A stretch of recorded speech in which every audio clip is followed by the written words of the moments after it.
Alhamdulillah, alhamdulillah, alhamdulillahi rabbil alamin. Wassalatu wassalamu ala asyrafil anbiya'i wal mursalin wa ala alihi wa ashabihi ajma'in.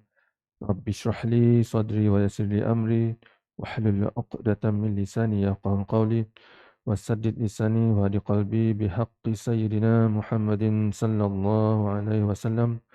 Subhanallah wa bihamdihi adada khalqihi wa ridha nafsihi wa zinata arshihi wa midada kalimatihi. Allahumma inna na'udzubika min an nusyrika syai'an na'lamu wa nastaghfiruka lima la na'lamu.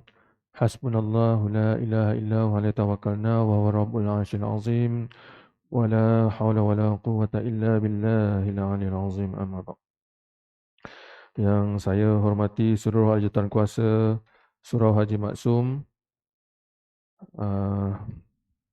seterusnya hadirin yang diberkati dan yang dirahmati Allah sekalian. Pertama-tamanya, marilah sama-sama kita buka dahulu majlis kita, kongsian ilmu ini dengan kita membaca Ummul Kitab. Kita hadiahkan bacaan ini untuk junjungan besar Nabi Muhammad sallallahu alaihi wasallam, ahli keluarga baginda daripada sahabatnya, seterusnya ibu dan ayah kita, guru-guru, seluruh umat Islam yang kita sayangi, tak kiralah yang masih hidup atau yang telah meninggal dunia. Dengan harapan dan doa kita panjatkan moga-moga semuanya beroleh keberkatan, rahmat dan redha daripada Allah Subhanahu wa taala, insya-Allah. Syai'u lillah lahumul Fatihah. A'udzu billahi minasyaitonir rajim. Bismillahirrahmanirrahim. Alhamdulillahi rabbil alamin. Ar-Rahmanir Rahim. Maliki yaumiddin. Iyyaka na'budu wa iyyaka nasta'in. Ihdinas siratal mustaqim. Siratal ladzina an'amta 'alaihim ghairil maghdubi 'alaihim waladdallin. Amin. Hadirin hadirat yang berkati rahmati Allah sekalian, apa khabar semuanya? Sihat ke saudara-saudara saya? Sihat alhamdulillah ya. Pertama-tamanya kita panjatkan kesyukuran kepada Allah Subhanahu wa taala kerana dengan izin dan takdirnya kita bertemu pada tengah hari ini untuk sedikit perkongsian ya, kongsian ilmu, moga-moga bermanfaat hendaknya insya-Allah. Ya, jadi hari ini masih lagi kita berada dalam bulan Zulhijjah, 2 hari raya ni, hari raya Kurban, hari raya haji ya. Jadi kita nak, sebelum saya masuk kepada tajuk, kita kita apa menelaah ataupun buat sedikit ulang kaji tentang berkaitan yang berkaitanlah dengan raya ni, raya Kurban terutamanya. Ya. Tapi cerita tentang raya ni dia menyebut ada sesuatu yang biasanya bila tiba musim raya ni, iaitu takbir raya. Ni sedikitlah kita mentelaah sikitlah ya, supaya kita faham lepas ni takbir raya tu penting ke tak penting kan. Kalau tak takbir macam mana hukumnya, kan. Kita berkenalanlah, tak kenal maka tak tahu, tak tahu maka tak cinta, kan. Bimbang-bimbang nanti tak tahu pula, nanti kita pula kecam takbir ni, apalah buat menyebuk takbir ni, buat bising je takbir kan. Kita pula orang Islam yang menentang takbir. Jadi mari sama-sama kita menelaahlah, berkongsi sama-sama sedikit sebelum kita masuk kepada tajuk kita sebenarnya, sebab sempena 2 hari raya ni. Ya. Jadi takbir raya ni apakah tujuannya? Apakah maksud dan tujuan kita bertakbir raya ni? Jadi sebenarnya takbir raya ni adalah tujuannya yang pertama untuk kita mengagungkan, ya, saudara-saudara saya sekalian, termasuk orang yang sedang bercakap, ketahuilah kita bahawa takbir raya ni tujuannya pertama adalah untuk mengagungkan. Agungkan siapa? Mengagungkan Allah. Bukan saja mengagungkan, tetapi ianya juga membesarkan. Ya, kita nak besarkan, nak tunjukkan kehebatan Allah Subhanahu wa taala sebagai tanda kesyukuran kita kepada Allah Subhanahu Wa Taala. Jadi kalau kita berasa sebagai insan yang diciptakan oleh Sang Pencipta Al-Khaliq, oleh Allah Subhanahu Wa Taala, tanda kesyukuran kita, maka sepatutnya bersempena hari raya ni kita kena bertakbir sebagai tanda kita agung dan membesarkan Allah Subhanahu Wa Taala. Dan apa pula hukum kita bertakbir raya ni? Siapa tahu? Wajib ke? Sunat ke? Harus ke? Sunat muakkad ke? Apakah hukumnya? Jadi jawapannya adalah sunat. Sunat. Jadi siapa yang bertakbir dapat pahala Allah bagi. Siapa yang duduk diam saja tak nak takbir pun tak adalah sampai dosa. Tetapi kalau seperti saya sebut tadi, tafsirannya tadi sebagai tanda kesyukuran. Kalau kita orang yang bersyukur, bertakbirlah. Sebab apa kita disunatkan kita melaungkan takbir ini dengan suara yang jahar, yang lantang. Sebab apa? Sebab apa disarankan dalam Islam kita kena bertakbir dengan suara yang kuat, yang lantang? Yang pertamanya nak menggambarkan situasi gembiranya kita. Kegembiraan kita. Dan kemudian yang kedua, kita nak menegakkan syiar Islam. Syiar ni maksudnya apa? Keagungan, kemuliaan Islam. Jadi kita kena laungkan secara lantang lah, secara kuat. Dan disyariatkan pada hari raya dah, dan pada hari tasyrik sahaja.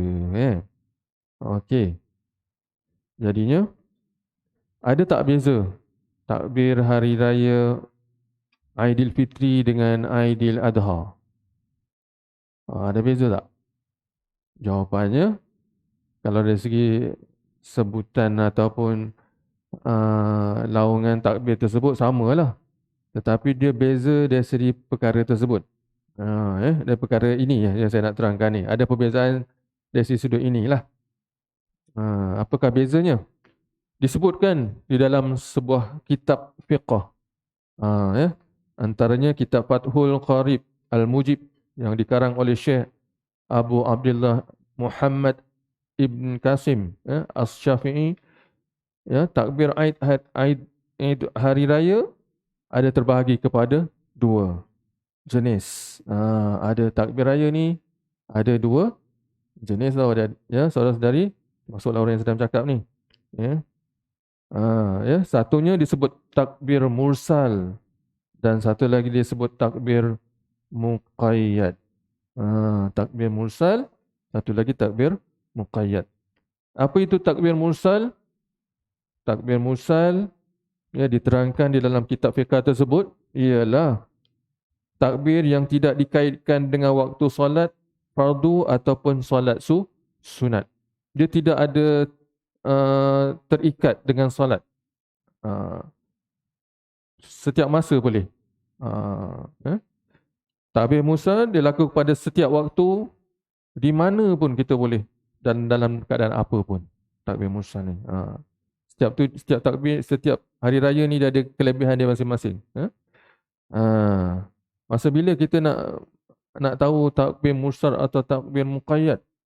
Biasanya kalau nak senang kita faham, takbir mursal ni adalah ketika kita menyambut hari raya Aidul Fitri. Itu takbir mursal. Mula daripada tak kiralah di mana kita berada pada setiap masa. Kita boleh, tak kiralah lelaki perempuan dekat mana, masjid pun boleh, dekat pasar, dekat mana-mana kita boleh bertakbir. Dan bilakah waktu kita mula boleh bertakbir hari raya Aidilfitri ni disebut sebagai takbir mursal ni? Masa bila waktunya? Disebut dalam kitab fiqh tersebut, bermula sebaik terbenamnya matahari waktu maghrib malam hari raya Aidilfitri. Sebab tu kalau kita biasanya dengar orang bertakbir tu, kita dah buka mula je laungan azan maghrib, kita berbuka tu dah boleh raya lah tu, kalau dah diisytiharkan raya oleh penyimpan mohon besar diraja. Mula dah boleh takbir raya. Takbir ataupun disebutkan takbir raya hari raya Aidilfitri bermula pada maghrib malam 1 Syawal hinggalah dia ada tempoh dia hingga selesai solat sunat Aidilfitri. Sampai selesai solat sunat, tak ada orang duk, kita tak dengar lagi dah TV pasang takbir hari raya Aidilfitri ataupun radio pun tak pasang. Kalau ada tu itu mungkin disebabkan tersilap ataupun mungkin rancangan TV filem drama ke apa kan. Tetapi kalau betul-betul takbir mursal ni ataupun takbir untuk hari raya Aidilfitri ni sehingga dia punya takbirnya sehingga solat sunat hari raya tu saja. Selesai saja takbir solat sunat hari raya dah tak dibenarkan lagi lah takbir mursal.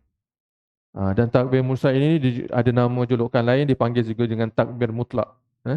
Disebut takbir mutlak ni kerana pelaksanaannya tidak terikat dengan waktu solat.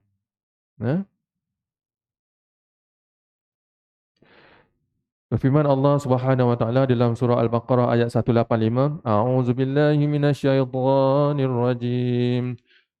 Walitukmilul iddata walitukabbirullaha ala ma hadakum wa la'allakum tashkurun. Surah Al-Baqarah ayat 185 yang bermaksud Allah Subhanahu wa taala berfirman, yang bermaksud hendaklah kamu cukupkan bilangan puasa, ini cerita Ramadan lah, dan hendaklah kamu mengagungkan Allah, yakni bertakbir atas petunjuknya yang diberikan padamu. Mudah-mudahan kamu bersyukur. Itu sebab tu tadi kita kata mengapa kita perlu bertakbir?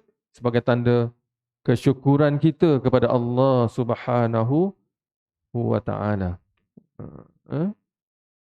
Okey. Seterusnya, takbir yang kedua disebut sebagai takbir muqayyad. Muqayyad. Iaitu pelaksanaannya masa bila? Takbir muqayyad ni takbir hari raya Aidul Adha. Pelaksanaannya memiliki masa yang khusus. Dia terikat dengan masa. Iaitu takbir muqayyad ni ianya mengiringi solat. Maksudnya dibaca selepas melaksanakan solat fardu ataupun solat sunat. Boleh tak? Asal namanya selepas solat, tak kira lah solat fardu ke solat sunat, takbir je lah. Tapi tak payah nak kumpul ramai-ramai. Ni aku nak solat sunat ni, mari ikut belakang aku. Lepas aku solat sunat je, nanti aku bagi salam je, kita takbir sama-sama. Nak buat macam tu boleh juga. Tapi kalau tak ada orang, sorang-sorang pun tak apa, kita bertakbir. Ini untuk ceritanya hari raya Idul Adha ya. Waktunya pula. Kalau waktu tadi mula terbenam matahari 1 Syawal. Kalau Aidilfitri, tetapi kalau Aidul Adha, waktu takbir bermula selepas solat subuh. Selepas solat subuh hari Arafah 9 Zulhijjah. Sebab tu jangan terkejut. Lepas solat subuh je imam Allahu Akbar, Allahu Akbar, Allahu Akbar. Terus takbir. Jangan pula kata, "Oi imam, belum raya lah, esok raya kot kan. Malam ni baru raya kan." Jangan pula kita kan. Dia lain sikit. Dia sebut takbir muqayyad. Dia ada keistimewaan dia masing-masing. Dia bermula pada subuh hari Arafah 9 Zulhijjah. Sehingga bila? Sehingga waktu asar. Waktu asar tu hari tasyrik 13 Zulhijjah. Lama berapa hari? 9, 10, 11, 12 dan 13, 5 hari. Jadi maksudnya takbir muqayyad ni dilakukan dalam masa 5 hari bermula 9 Zulhijjah hingga 13 Zulhijjah. Lepas saja solat, tak kira lah solat fardu ke, solat sunat ke, takbir lah. Sama ada ramai ataupun seorang-seorang, takbir lah. Sebab apa? Kita dah sebut tadi, tanda kesyukuran kita, tanda kita mengagungkan Allah, tanda kita membesarkan Allah Subhanahu wa taala. Dan daripada itu menunjukkan kegembiraan dan kita meningkatkan, menunjukkan keagungan dan kemuliaan Islam itu sendiri. Kan Islam tu mulia. Kenapa kita nak takut-takut? Kenapa kita nak malu, nak takbir? Kan? Ah, sedangkan agama lain dia mereka bangga je pun saya tengok kan kalau bila time masuk waktu mereka kalau mereka menggunakan loceng tempat saya tu kadang-kadang tak ada pun mereka rasa segan silu nak melocengkan tempat ibadah mereka. Kita pula yang rasa malu-malu kan nak bertakbir dan sebagainya. Jadi uh, janganlah kita rasa sebegitu kerana Islam itu sangat mulia. Ya. Okay, jadi hari ini itulah sedikit perkongsian ataupun saya kalau uh, sikit lagi perkongsiannya. Siapa tahu apakah hukum kurban? Sunat, mu'ad, sunat mu'akkadah ataupun sunat mu'akkad. Sunat mu'akkad. Sunat mu'akkad ni sangat dituntutlah.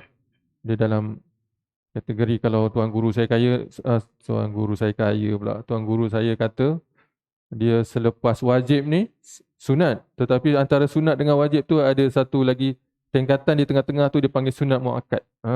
Maksudnya sangat dituntut nak sampai tahap wajib dah tapi belum wajib lagi lah.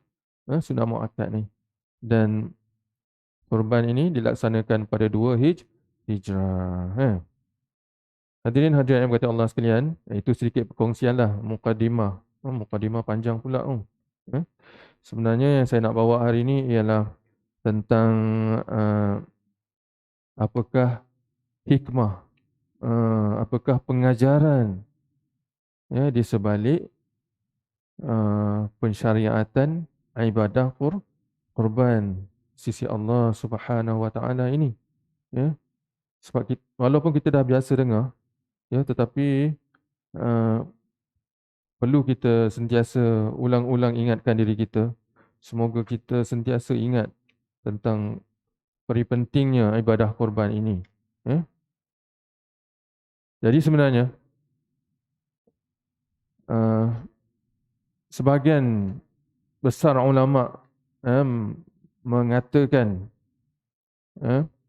antara pengajaran di sebalik pensyariatan ibadah kurban ini yang pertama-tamanya bagi besar ulama mengatakan adalah untuk kita mengenang dan mencontohi pengorbanan besar yang tidak ada tolak bandingnya yang dilakukan oleh Nabi yang mulia Nabi Ibrahim alaihi salam kan yang digelar sebagai mendapat gelaran sebagai Abu al-Anbiya. Nabi Ibrahim ni mendapat gelaran Abu al-Anbiya iaitu bapa para nabi. Kenapa? Kerana ia sanggup mengorbankan anaknya yang bernama Ismail.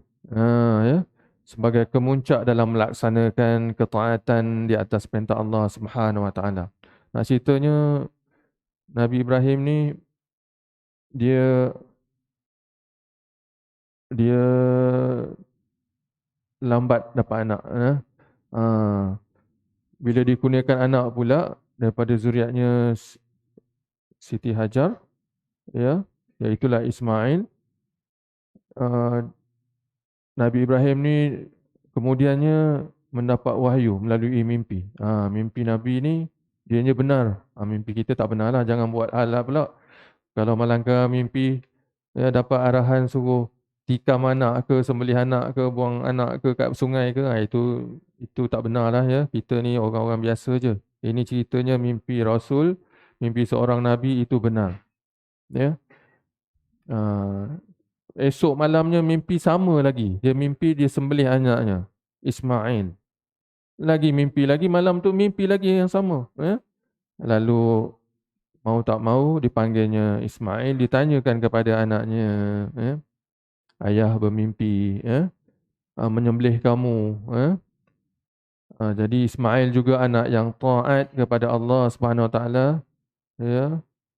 Lalu dia tidak menolak sedikit pun, tidak engkar dengan wahyu Allah Subhanahu Wa Taala. Namun begitu Allah menggantikan dalam kisahnya Diringkaskan Allah gantikan dengan seekor kibas. Selain daripada itu, sebagai mengenang dan mencontohi perbuatan Nabi Ismail yang sanggup mengorbankan dirinya bagi mematuhi dan mentaati perintah Allah Subhanahu Wa Taala. Hebat. Saya nak cerita berkisah dengan kisah pengorbanan Nabi Ibrahim dan Ismail ini dalam kehidupan kita, tuan-tuan. Kalau kita perasan dalam hidup kita lah, tak usah tuan-tuan, saya sendiri pun, kadang-kadang sedar tak sedar kita ni rasanya, kita boleh katakan macam ni lah, tuan-tuan. Sesuatu pengajaran yang Allah nak sampaikan kepada kita. Ya. Dalam kisah Nabi Ibrahim dan Nabi Ismail ini, nak ceritanya Ismail ni adalah satu-satunya zuriat yang tunggal lah, yang ketika itulah yang ada, yang dikurniakan oleh Allah SWT oleh Allah, Nabi Ismail kepada Nabi Ibrahim. Dan itulah yang orang kata kita rasa kita sayang sangat-sangat. Ada tak orang tak sayang anak? Mungkinlah ada.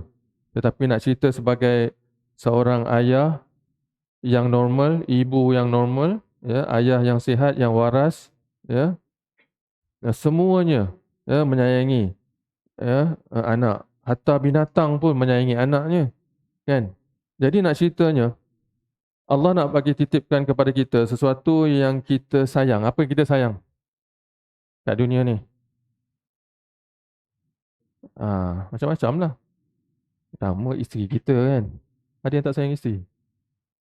Siapa tak sayang isteri, oi? Kan? Semua sayang isteri.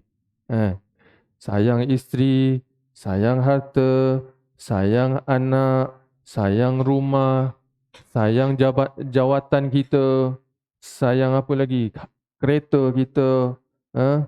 Semuanya itu kita sayang. Ibaratnya yang kita sayang itu tamsilannya adalah seperti Ismail yang diperintahkan oleh Allah untuk disembelihkan itu. Ibaratnya lah contoh.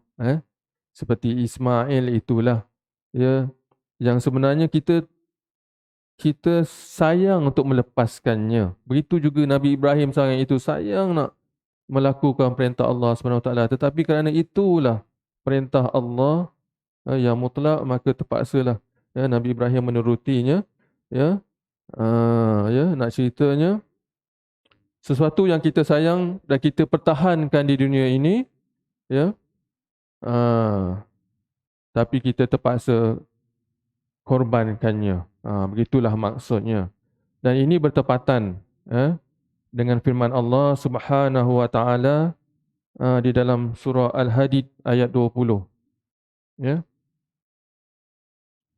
A'udzu billahi minasy syaithanir rajim. I'lamu annamal hayatud dunya la'ibun wa lahwun wa zinatun wa tafakhurun bainakum wa takasurun fil amwali wal aulad kamasali ghaisin a'jabal kuffara nabatuhu ثم يهيج فتراه مصفرا ثم يكون حطاما وفي الآخرة عذاب شديد ومغفرة من الله ورضوان وما الحياة الدنيا إلا متاع الغرور. صدق الله العظيم. Apakah maksudnya surah Al-Hadid ayat 20 ini, hadirin yang diberkati dan yang dirahmati Allah sekalian? Allah dimaksudkan bahawa ketahuilah, Allah firman, ketahuilah bahawa kehidupan di dunia ini, kata Allah, hanyalah permainan. Disebut sebagai la'ibun. La'ibun ini ialah permainan, kata Allah Subhanahu Wa Taala. Apakah peranan la'ibun ni, permainan ini? Ia menarik kita. Menarik kita hingga kita tertarik dengan permainan tersebut dengan hal dunia ini dan kita jadi seronok. La'ibun. Seronok, leka.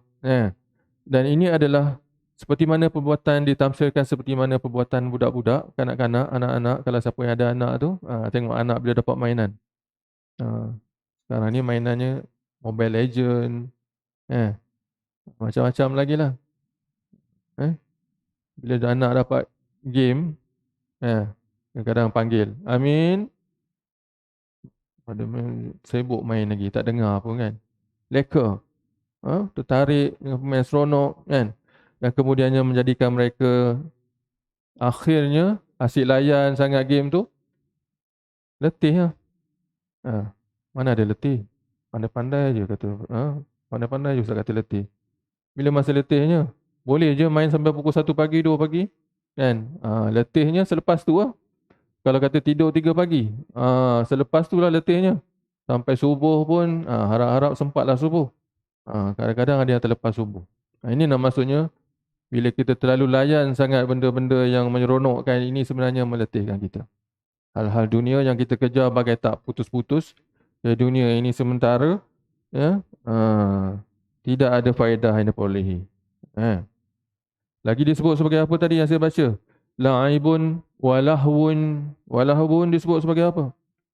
Lahwun ini diterjemahkan sebagai perkara yang melalaikan, kata Allah Subhanahu wa taala. Ya, suatu perkara yang melalaikan atau senda gurau. Itulah, ya. Yang apakah yang dilalaikan? Perkara yang sangat penting dalam jiwa kita sebagai seorang manusia, iaitulah hati kita. Ya. Apabila hati kita dilalaikan, tuan-tuan, masuklah orang yang sedang bercakap, supaya kita kena tahu, ya, hati kita ni merupakan penasihat,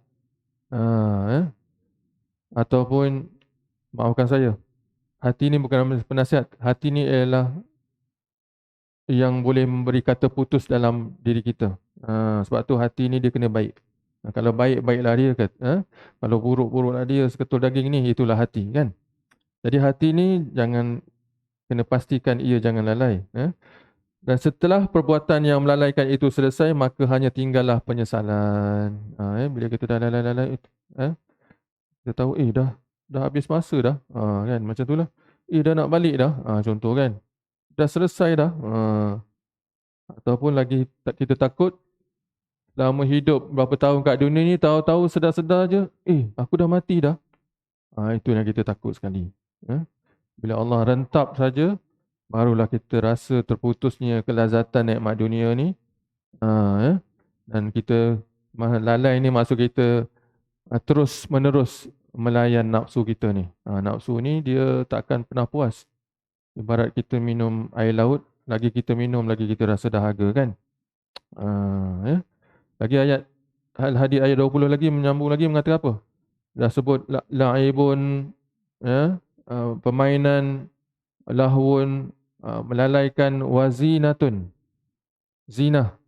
Zinah ini disebut sebagai perhiasan. Dunia ini sebagai perhiasan. Perhiasan, ataupun suatu perkara yang ke arah aksesori, menambah, mencantikkan ke memperelokkan kan. Menurut Ibnu Abbas radhiyallahu anhuma berkata, maksudnya adalah bahawasanya orang kafir sibuk sepanjang hidupnya untuk mencari perhiasan dunia tanpa beramal untuk akhirat. Jadi itu menurut tafsiran Ibnu Abbas. Tapi kalau sekiranya kita juga hidup kat dunia ni, duk leka mengejar hal-hal nak mencukupkan perhiasan hal-hal dunia ni, sampai kita kurang untuk beramal ataupun kita abaikan dalam beramal, habis okey. Maka samalah kita seperti orang-orang yang kafir. Saya sampai dah dapat makluman dan dah masuk waktu masuk waktu dah. Jadi sekadar ini sajalah tuan-tuan yang diberkati oleh Allah sekalian. Moga sedikit perkongsian tak surapa adanya daripada insan yang naif dan taib ini beroleh manfaat hendaknya. Yang baik daripada Allah Subhanahu Wa Taala, yang buruk daripada diri saya sendiri, saya mohon ampun dan maaf. Kita sudahi perkongsian kita pada hari ini dengan tasbih kafarah dan suratul Asr. Subhanakallahumma wa bihamdika asyhadu an la ilaha illa anta astaghfiruka wa atubu ilaik. Bismillahirrahmanirrahim. Wal 'asr innal insana lafi khusr illa allazina amanu wa 'amilus solihat wa tawasaw bil haqqi wa tawasaw bis sabr. Wabillahi taufiq wal hidayah. Wassalamualaikum warahmatullahi wabarakatuh.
إن الله وملائكته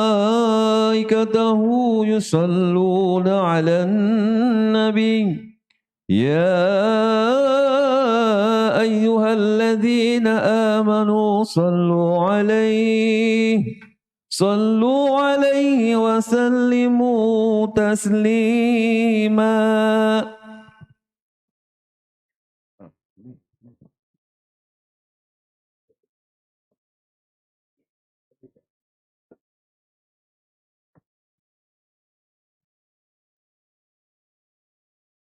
Assalamualaikum warahmatullahi taala wabarakatuh. الله أكبر الله أكبر الله أكبر الله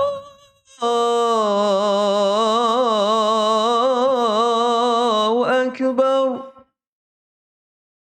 أشهد أن لا إله إلا الله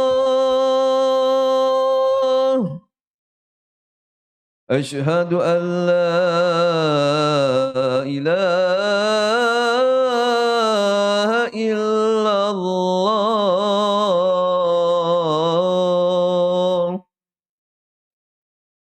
أشهد أن محمدا رسول الله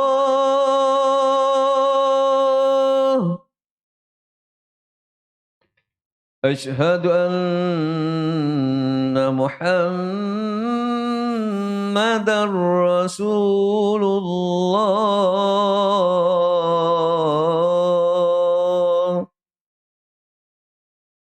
حي على الصلاة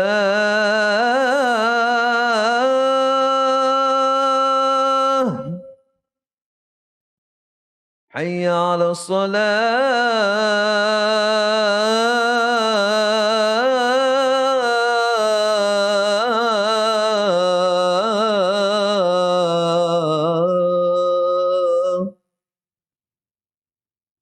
حي على الفلاح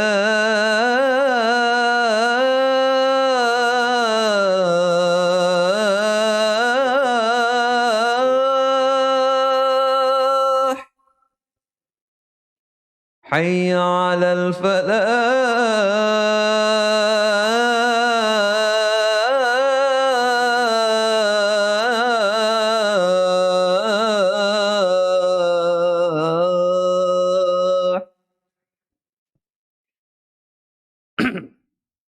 الله أكبر الله أكبر لا إله إلا الله.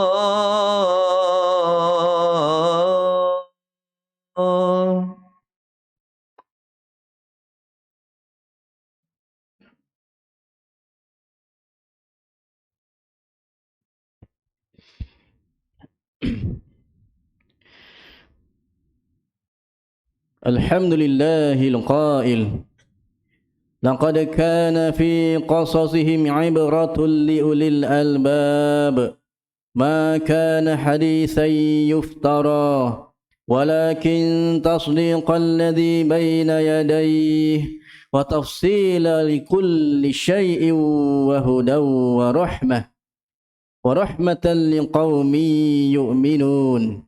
أشهد أن لا إله إلا الله وحده لا شريك له وأشهد أن محمدا عبده ورسوله.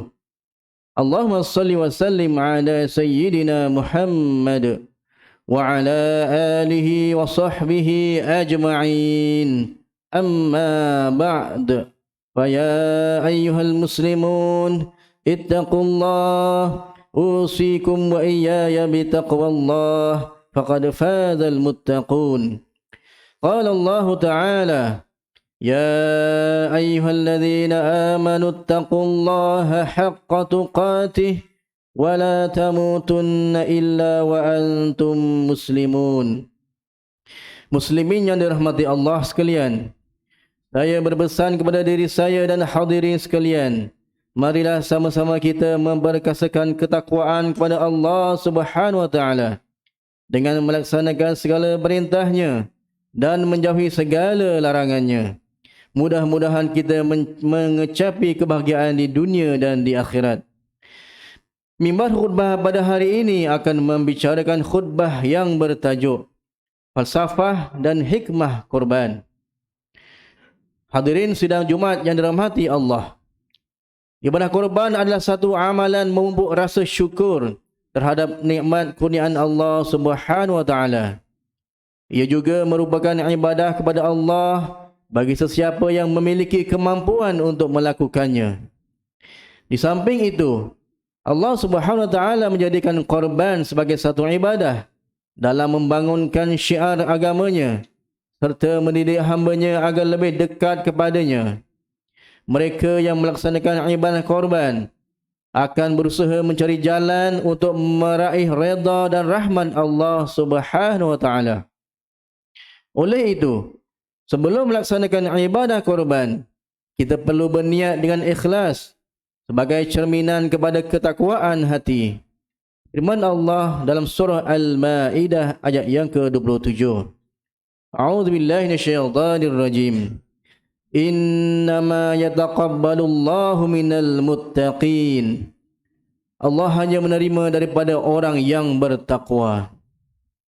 Muslimin yang dirahmati Allah sekalian.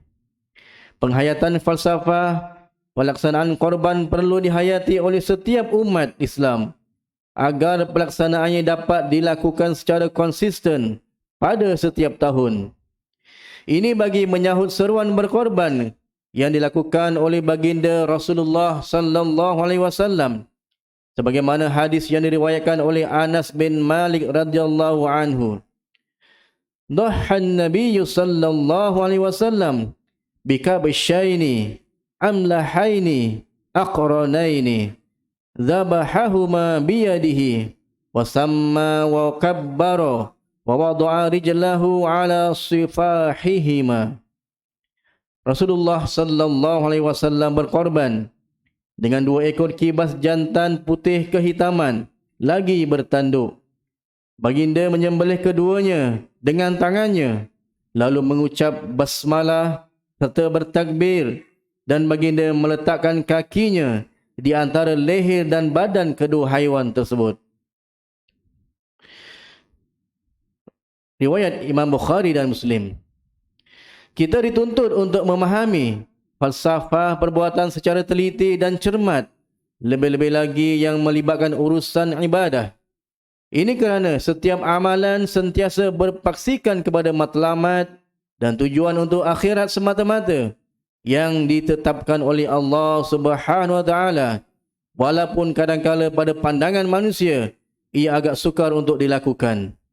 Antara falsafah korban yang dapat dihayati dan difahami adalah: pertama, ibadah korban merupakan manifestasi sikap ketundukan dan keredaan terhadap perintah Allah Subhanahu wa taala.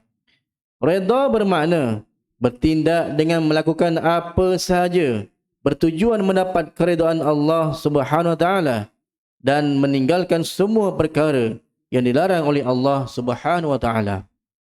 Kedua, ibadah korban menerapkan dalam jiwa yang luhur agar jangan sesekali terpedaya dan tertipu dengan bisikan syaitan.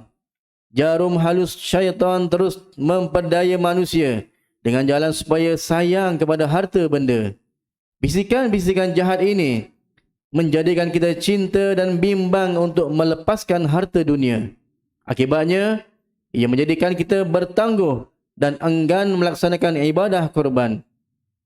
Malah jauh sekali merasa sedih tidak dapat melakukan ibadah korban pada tahun ini. Firman Allah Subhanahu wa taala dalam surah Al-Baqarah ayat 268. A'udzu billahi minasyaitonir rajim. Asy-syaitanu ya'idukumul faqra wa ya'murukum bil fahsya' wallahu ya'idukum maghfiratan minhu wa fadla wallahu wasi'un alim.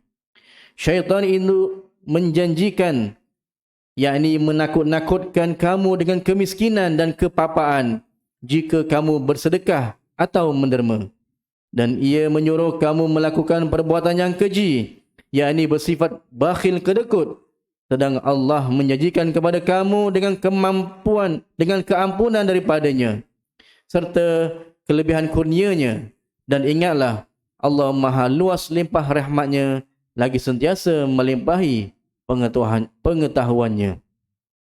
Ketiga, ibadah korban menjadikan kita sebahagian daripada individu yang cakna dan peduli tentang keberadaan masyarakat sekeliling yang kurang berkemampuan.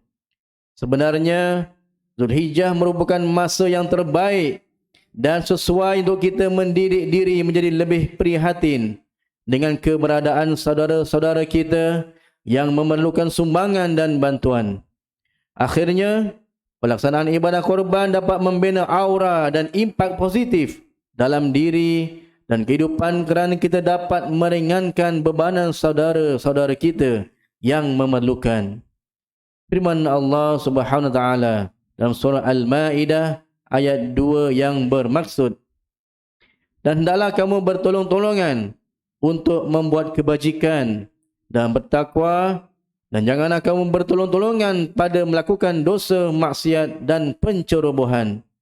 Dan bertakwalah kepada Allah, kerana sesungguhnya Allah Maha berat azab siksanya bagi sesiapa yang melanggar perintahnya.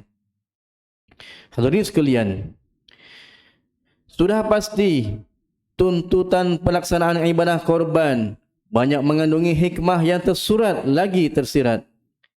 Terdapat beberapa hikmah di sebalik tuntutan pelaksanaan ibadah korban menjurus kepada kebaikan dalam masyarakat. Yang pertama, memberi kegembiraan kepada orang lain. Daging korban dapat dimakan oleh golongan fakir miskin. Sasaran kepada golongan kurang berkemampuan seperti fakir miskin, ibu tunggal, warga emas, orang kurang upaya dan asnaf yang tinggal di penempatan-penempatan berdekatan yang menantikan sumbangan daging korban. Apabila agen dapat dilakukan dengan betul, bermakna kita telah melaksanakan kebaikan dan kebajikan yang dianjurkan oleh Allah Subhanahu wa taala dengan mengembirakan orang lain yang lebih susah, membuatkan mereka benar-benar merasai nikmat rezeki kurniaan Allah Subhanahu wa taala. Secara tidak langsung, pelaksanaan dapat merapatkan hubungan antara pemberi dan penerima korban. Bahkan hubungan menjadi lebih baik dan mesra antara komuniti masyarakat. Firman Allah Subhanahu wa taala dalam surah Al-Hajj ayat 28 yang bermaksud, supaya mereka menyaksikan berbagai perkara yang mendatangkan faedah kepada mereka serta memperingati dan menyebut nama Allah pada hari-hari tertentu kerana pengurniaannya kepada mereka dengan binatang-binatang ternak untuk dijadikan korban. Dengan yang demikian, makanlah kamu dari daging binatang-binatang korban itu dan berilah makan kepada orang-orang yang susah, yang fakir miskin. Kedua, pelaksanaan ibadah korban juga mempunyai kepentingan dari aspek sosial yang boleh diterjemahkan melalui agihan daging korban secara gotong royong dalam kalangan komuniti dan masyarakat. Dengan semangat bantu-membantu, dapat membina ukhuwah sesama Muslim hingga terjalin ukhuwah sesama masyarakat.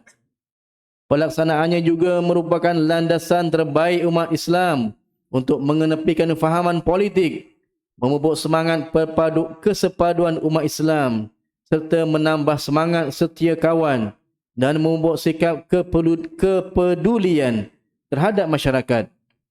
Akhirnya, pelaksanaan ibadah ini akan membangkitkan kesedaran untuk sentiasa membelanjakan harta dan berkorban semata-mata untuk meninggikan syiar agama Islam. Ketiga, pelaksanaan ibadah korban dapat mengikis sifat tamak dan melahirkan sifat bermurah hati dalam diri serta mampu menanam sifat ikhlas dalam apa jua ibadah dan mampu menyemai sikap sentiasa bersyukur terhadap segala nikmat dan rezeki yang telah dikurniakan oleh Allah Subhanahu wa taala kepada kita.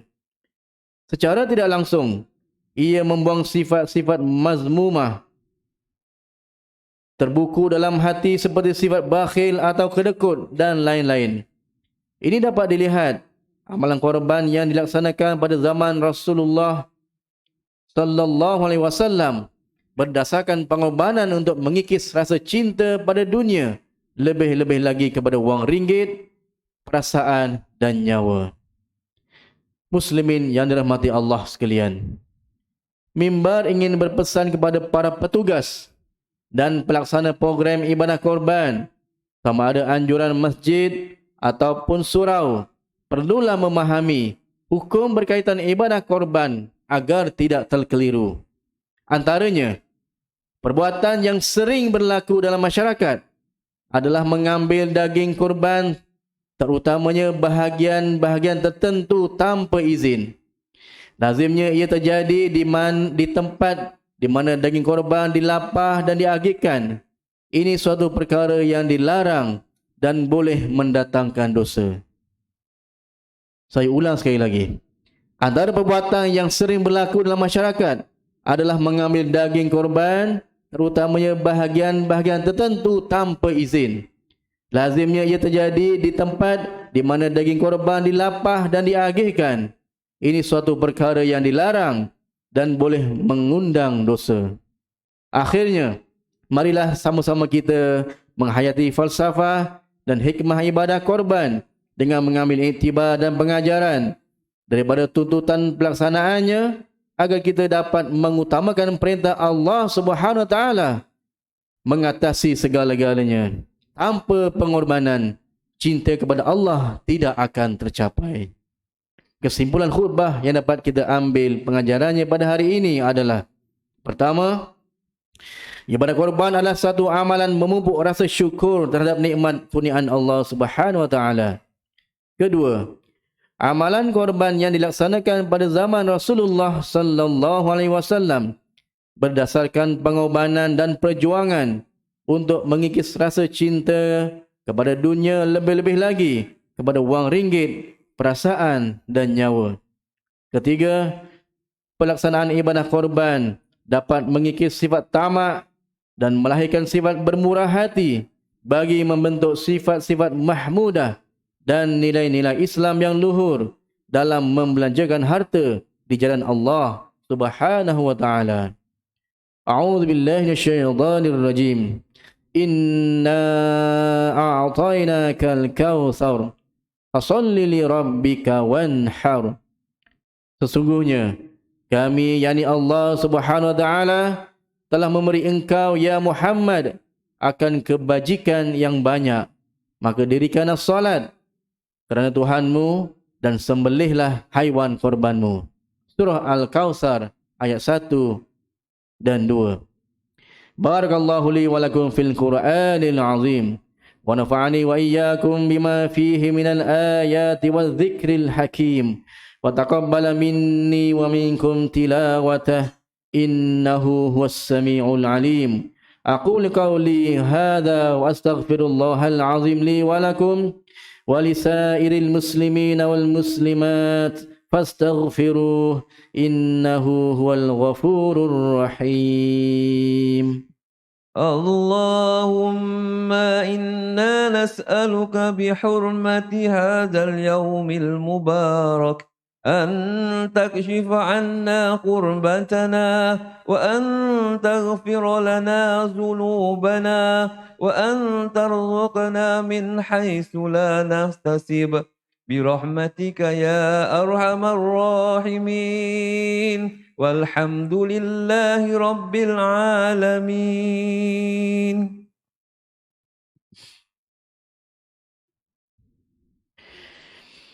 الحمد لله الذي جعلنا من المسلمين ورزقنا من الطيبات. أشهد أن لا إله إلا الله وحده لا شريك له وأشهد أن محمدا عبده ورسوله. اللهم صل وسلم وبارك على سيدنا محمد وعلى آله وصحبه ومن تبعهم بإحسان إلى يوم الدين. أما بعد. فيا عباد الله اتقوا الله أوصيكم وإياي بتقوى الله فقد فاز المتقون.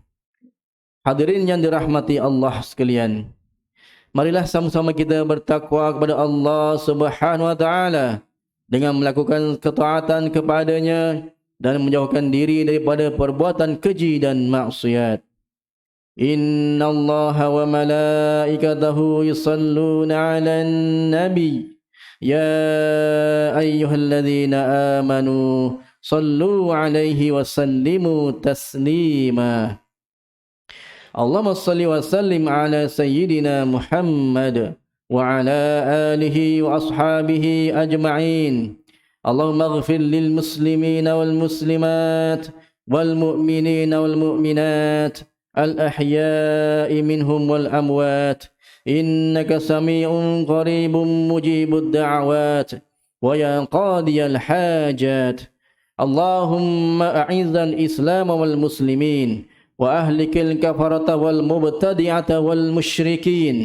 اللهم إنا نسألك ونتوسل إليك بنبيك الأمين ونسألك بأسمائك الحسنى وصفاتك العظمى أن تحفظ بعين عنايتك الربانية وبحفظ وقايتك الصمدانية جلالة ملكنا المعظم Sultan Selangor, Sultan Syarafuddin Idris Shah Al-Haj Ibni Almarhum Sultan Salahuddin Abdul Aziz Shah Al-Haj. Allahumma adimil ana wal hidayata wat taufiq was sihhata was salamata mink li wali ahdi Selangor Tengku Amir Shah Ibni As-Sultan Syarafuddin Idris Shah Al-Haj fi amni wa salahi wa afiyah bimannika wa karamika ya dzal jalali wal ikram. Allahumma atil umrahuma muslihain lil muwazzafin wal ra'iyati wal bilad wa balik maqasidahuma li tariqil huda wal rasyad. Ya Allah, kurniakanlah petunjuk kepada kami untuk mendirikan solat fardu 5 waktu secara berjamaah, menunaikan zakat melalui lembaga zakat Selangor, mewakaf harta melalui Perbadanan Wakaf Selangor dan menginfakkan harta pada tabung infak jariah umat Islam Selangor dan kepada anak-anak yatim melalui Yayasan Islam Darul Ihsan. Jadikanlah kami antara hamba-Mu yang menjaga amanah. Kuatkan iman kami agar menjauhi perbuatan khianat serta menjauhkan kami termasuk dalam golongan yang mengabaikan tanggungjawab dan jauhi negeri dan negara kami daripada kehancuran disebabkan perbuatan rasuah, penyelewengan dan salah guna kuasa. Serahkan tanggungjawab memimpin negara kami kepada hamba-Mu yang amanah dan jujur serta tegas lagi berani menegakkan kebenaran dan melaksanakan keadilan berlandaskan syariat. Jadikan ya Allah masjid dan surau di negeri Selangor rumah-rumah-Mu yang aman, mempersatukan dan menjadi nadi kekuatan ummah. Allahumma ya dafi'al bala idfa' anna hadzal waba والبلاء والمرض والشدائد والمحن بلطفك يا لطيف إنك على كل شيء قدير وبالإجابة جدير. ربنا هب لنا من أزواجنا وذرياتنا قرة أعين واجعلنا للمتقين إماما. ربنا آتنا في الدنيا حسنة وفي الآخرة حسنة وقنا عذاب النار. عباد الله إن الله يأمر بالعدل والإحسان وإيتاء ذي القربى وينهى عن الفحشاء والمنكر والبغي يعظكم لعلكم تذكرون. فاذكروا الله العظيم يذكركم واشكروه على نعمه يزدكم واسألوه من فضله يعطكم ولذكر الله أكبر والله يعلم ما تصنعون. أقم الصلاة.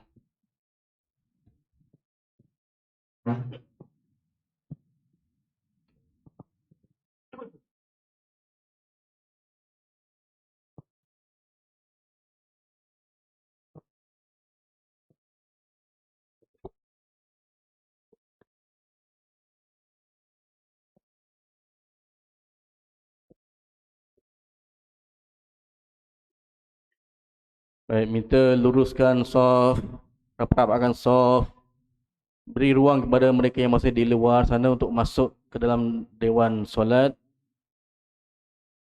Masih ada lagi pergerakan dan mungkin ada di luar sana, sila segera.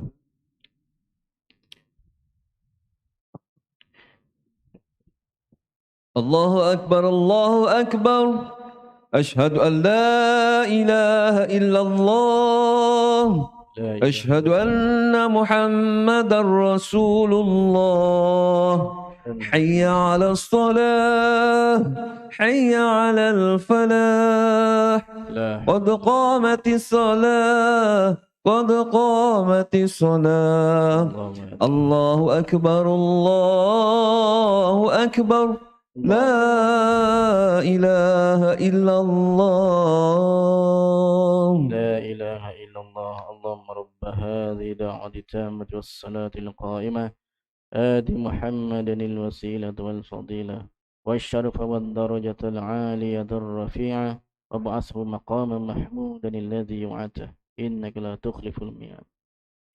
بسم الله الرحمن الرحيم. قل أعوذ برب الناس مالك الناس إله الناس من شر الوسواس الخناس الذي يوسوس في صدور الناس من الجنة والناس.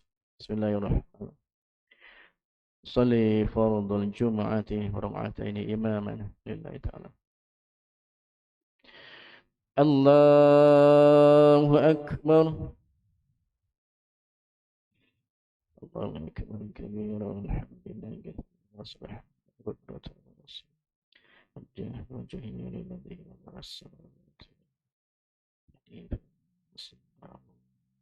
من الشرك من الصلاة والسكين لا شريك له بذلك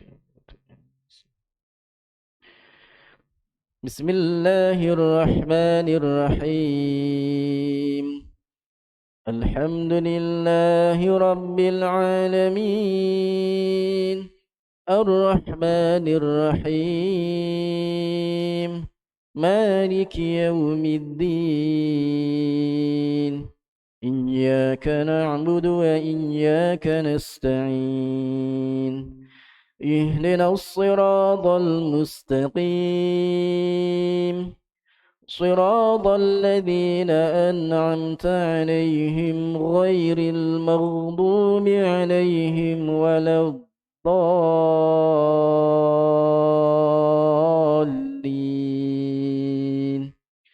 آمين.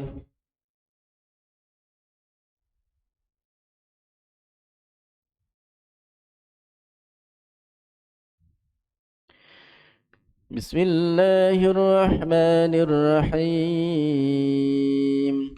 والتين والزيتون وطور سينين وهذا البلد الأمين لقد خلقنا الإنسان في أحسن تقويم ثم رددناه أسفل سافلين إلا الذين آمنوا وعملوا الصالحات فلهم أجر غير ممنون فما يكذبك بعد بالدين أليس الله بأحكم الحاكمين.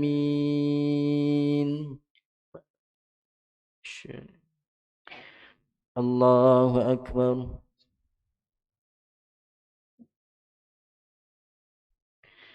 سمع الله لمن حمده. الله أكبر.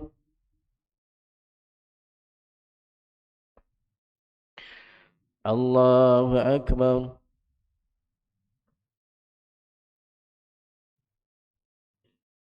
الله أكبر.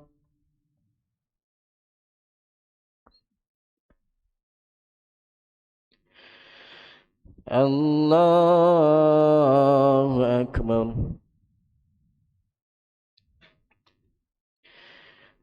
بسم الله الرحمن الرحيم. الحمد لله رب العالمين الرحمن الرحيم مالك يوم الدين إياك نعبد وإياك نستعين اهدنا الصراط المستقيم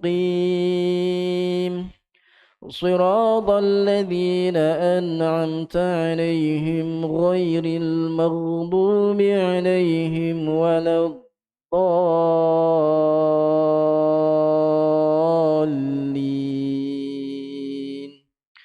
آمين.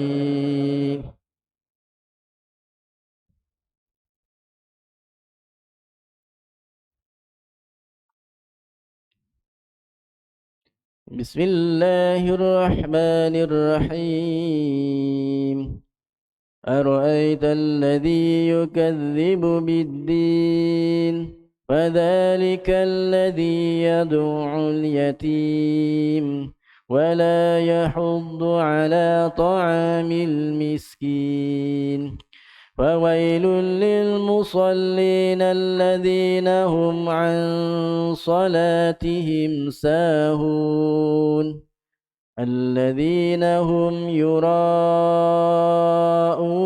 ويمنعون الماعون. الله أكبر.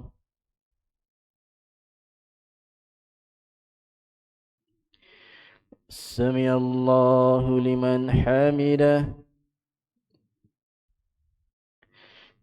الله أكبر.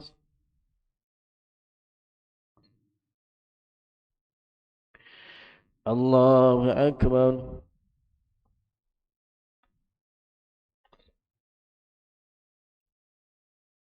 الله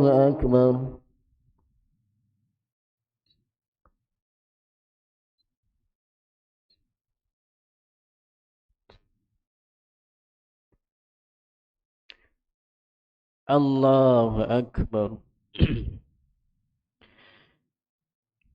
الله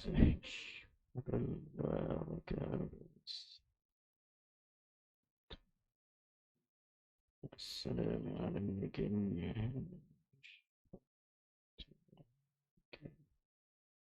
السلام عليكم. أشهد أن لا إله إلا الله أشهد أن محمدا الله صل على آل محمد كما صلينا كما باركت.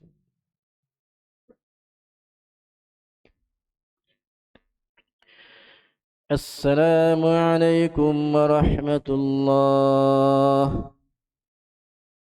السلام عليكم ورحمة الله.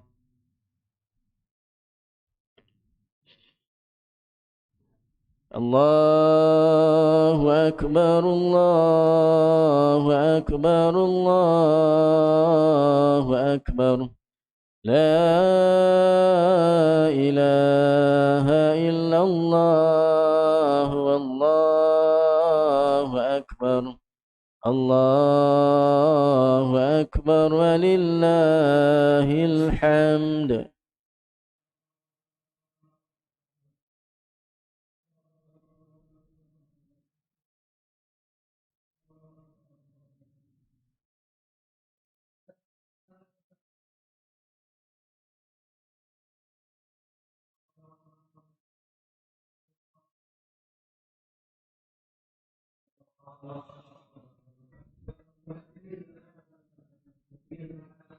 الله أكبر. الله أكبر. الله أكبر. لا إله إلا الله والله أكبر. الله أكبر ولله الحمد.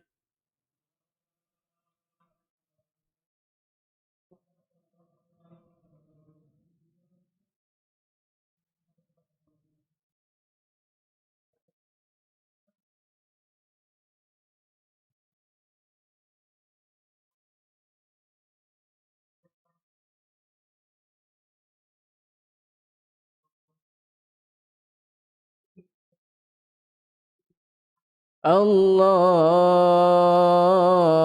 أكبر الله أكبر الله أكبر لا إله إلا الله والله أكبر الله أكبر ولله الحمد.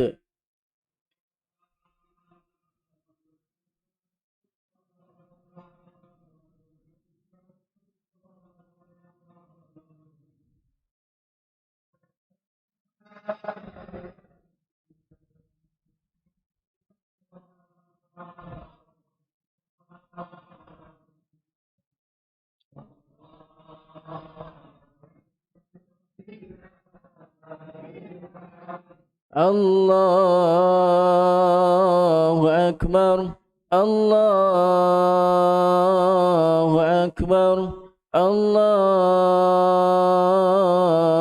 أكبر الله أكبر كبيرا والحمد لله كثيرا وسبحان الله بكرة وأصيلا لا إله إلا الله ولا نعبد إلا إياه مخلصين له الدين ولو كره الكافرون لا إله إلا الله وحده صدق وعده ونصر عبده وأعز جنده وهزم الأحزاب وحده لا إله إلا الله والله أكبر الله أكبر ولله الحمد.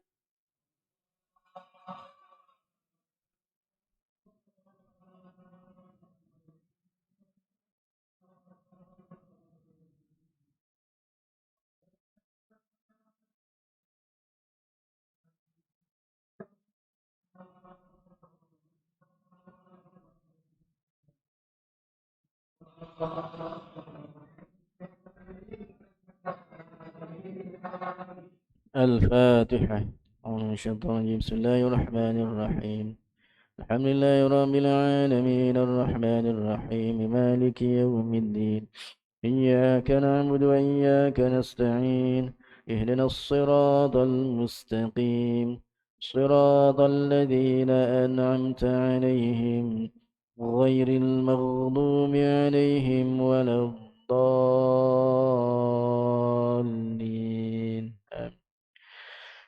أعوذ بالله من الشيطان الرجيم. بسم الله الرحمن الرحيم. الحمد لله رب العالمين حمدا حامدين حمدا شاكرين حمدا ذاكرين حمدا صابرين حمدا ناعمين حمدا يوافي نعمه ويكافئ مزيدا. يا ربنا لك الحمد كما ينبغي لجلال وجهك الكريم وعظيم سلطانك. اللهم اغفر لنا ذنوبنا ولوالدينا وارحمهم كما ربونا صغارا ولجميع المسلمين والمسلمات والمؤمنين والمؤمنات الأحياء منهم والأموات برحمتك يا أرحم الراحمين. اللهم سلمنا وسلم ديننا وسلم توحيدنا وسلم معرفتنا وسلم أجسادنا وسلم قلوبنا وسلم أرواحنا وسلم من المسلمين والمسلمات والمؤمنين والمؤمنات. اللهم صل صلاة كاملة وسلم سلاما تاما على سيدنا محمد الذي تنحل به العقد وتنفرج به الكرب وتقضى به الحوائج وتنال به الرغائب وحسن الخواتيم ويستسقى الغمام بوجهه الكريم وعلى آله وصحبه في كل لمحة ونفس بعدد كل معلوم لك يا أرحم الراحمين. ربنا لا تزغ قلوبنا بعد إذ هديتنا وهب لنا من لدنك رحمة إنك أنت الوهاب. ربنا ظلمنا أنفسنا وإن لم تغفر لنا وترحمنا لنكونن من الخاسرين.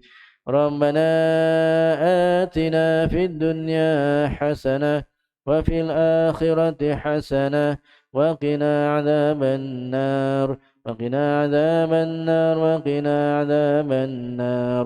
اللهم اختم لنا بحسن الخاتمة ولا تختم علينا يا الله بسوء الخاتمة. وصلى الله على سيدنا محمد وعلى آله وصحبه وسلم. سبحان ربك رب العزة عما يصفون وسلام على المرسلين والحمد لله رب العالمين. الله منكم. صلى الله على محمد صلى الله عليه وسلم. صلى الله على محمد صلى الله عليه وسلم.